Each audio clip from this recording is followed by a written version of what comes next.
When renewing a push certificate, it's of utmost importance that the renewed certificate matches the existing one in Jamf Now.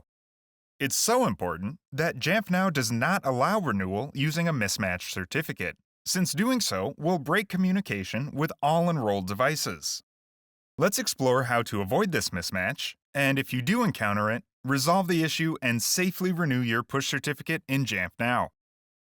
If you've encountered this issue, it's typically best to start over from the beginning of the process to ensure each step is done correctly. Start by selecting APNS in the sidebar. There are several important pieces of information here we can reference later, starting with the Apple ID field. Administrators are prompted to enter their Apple account username during certificate creation in order to easily remember it later during renewal time.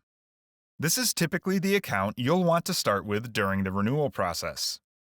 The certificate common name and serial number are both unique identifiers used to match this certificate to one in Apple's Push Certificate portal.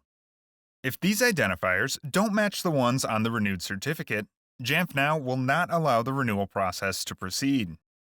It may help to copy these down for reference later. Next, download the signed certificate signing request and follow the link to the Apple Push Certificates portal.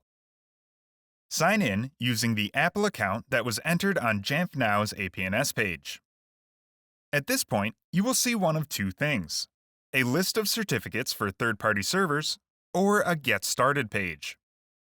If you see the Get Started page, this was not the correct Apple account and you must sign out and locate the correct Apple account to use.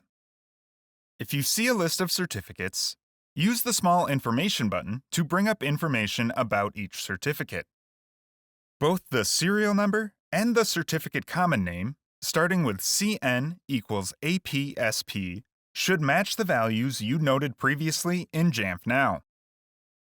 If those values match, great. Continue on with the renewal process and upload the correct certificate to Jamf Now. If those values do not match and you are completely stuck with locating the correct Apple account that was used previously, see the link in the resources titled Contact Apple for Help with Apple Push Notification Service Certificates. Use the correct email or phone number for your region to reach out to Apple directly for assistance with locating that Apple account or migrating the push certificate to a new account. Thanks for watching.